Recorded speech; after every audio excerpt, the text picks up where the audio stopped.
Tower of Jammu Kashmir police and Jammu police में यहाँ पे आए हुए हमारे सारे friends from media and press, आप सबका स्वागत करता हूँ और आपको नव वर्ष की शुभकामनाएं जम्मू पुलिस की ओर से,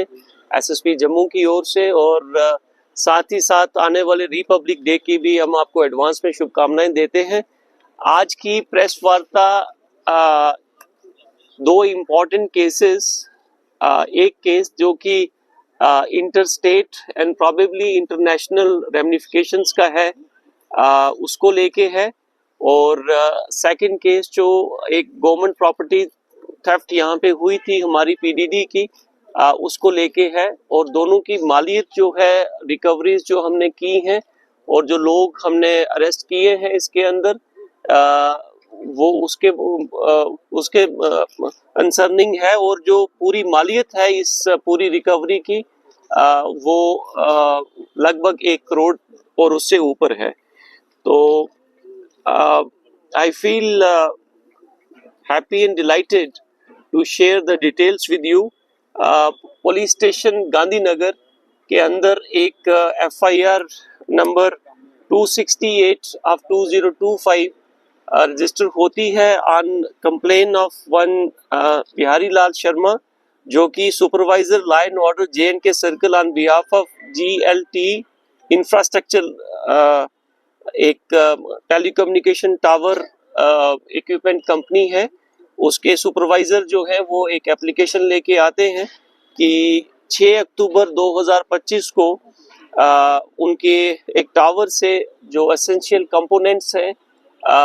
टावर इक्विपमेंट के, वो चोरी हुए हैं। और मैं आपको बता देता हूं कि व्हाट इज दैट इक्विपमेंट। वो इक्विपमेंट उसको बोलते हैं BBU, बेस बैंड यूनिट, जो कि मोबाइल टावर्स की उसकी लोअर पार्ट के अंदर इंस्टॉल किया जाता है। It acts as a processor. और सेकंड FIR जो है वो 268 ऑफ 2025 है, सॉरी 276 ऑफ 2025 है, which was registered under section 3094, 305, 1912 and 4/25 of Indian Arms Act। तो ये दोनों केसेस जो हैं वो पुलिस स्टेशन गांधीनगर के अंदर रजिस्टर होते हैं, और under the supervision of SHO Gandhinagar and SDPO south एक स्पेशल टीम कॉन्स्टिट्यूट होती है, जिसके अंदर probationary sub inspector Maan Singh, probationary sub inspector Nadeem Akram और ASI पिंटू कुमार, ये दोनों केसेस उनको दिए जाते हैं क्रैक करने के लिए। तो जो फर्स्ट हमारी FIR है, जो मैंने आपके साथ जिक्र किया कि 268 ऑफ 2025, इसके अंदर जो इक्विपमेंट्स की हमने बात की थी, तो उस पूरे केस को क्रैक प्रोफेशनल तरीके से with the help of various int, human int, technical int,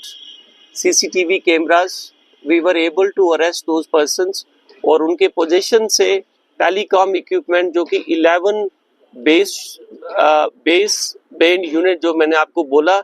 वो रिकवर की गई, 3 RUS यूनिट्स रिकवर की गई, 1 एयर हार्मनी यूनिट रिकवर की गई, और उसके साथ काफ़ी सारे कनेक्टर्स, वायर्स एंड स्विचेस भी थे। और इस पूरी रिकवरी की जो वैल्यू है वो अप्रॉक्सीमेटली 70 लाख है। और इसके साथ में एक ई-रिक्शा और इलेक्ट्रिकल इक्विपमेंट जो है वो भी रिकवर किए गए। तो मैं आपके साथ साझा करना चाहूँगा कि ये एक गैंग जो प्राइमरीली NCR एरिया के अंदर एक्टिवेट है, तो वेरियस स्टेट्स, उसमें से जो सबसे ज़्यादा जो हमारी इन्वेस्टिगेशन में सामने आया, और जो हमने टेलीकम्युनिकेशन कंपनी जो हमारी कंपनीज हैं उनके रिप्रेजेंटेटिव्स के साथ भी बात की, तो उन्होंने बताया कि पंजाब के अंदर बहुत ज़्यादा चोरियां हुई, और उसके बाद JNK के अंदर भी ये वाली थेफ्ट जो है वो रिपोर्ट काफ़ी हद तक हुई। और इसमें से जो एनसीआर के अंदर कुछ लोग हैं, उन्होंने डिफरेंट गैंग छोटे छोटे जो एक्टिवेट करके in different part of the country वहाँ से ये यूनिट्स निकाल के and they are again sent outside the country to the third world countries and other countries, because since they are very expensive and important जो वो हिस्सा है पूरे telecommunication infrastructure के, and they are being sold outside the country. So this was an interstate and even operating in some other countries also. So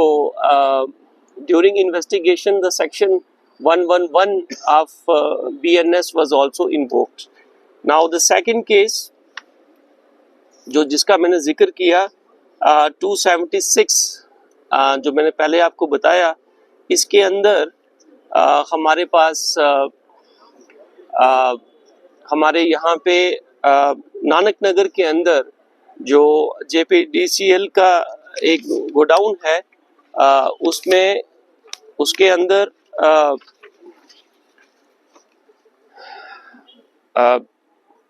6 से 7 लोग जो कि अननोन लोग हैं, वो armed with the sharp edge weapon, जिसको टोका हम कहते हैं, वो फोर्सिबली अंदर आते हैं और they give you know they give effect to a robbery kind of thing, theft, और जिसके अंदर हमारी जो 20 tons of silver wire government property जो है वो चोरी होती है, और इसके साथ 10 tons of the shuttering plates which was like subsequently ये भी रिकवर हुई,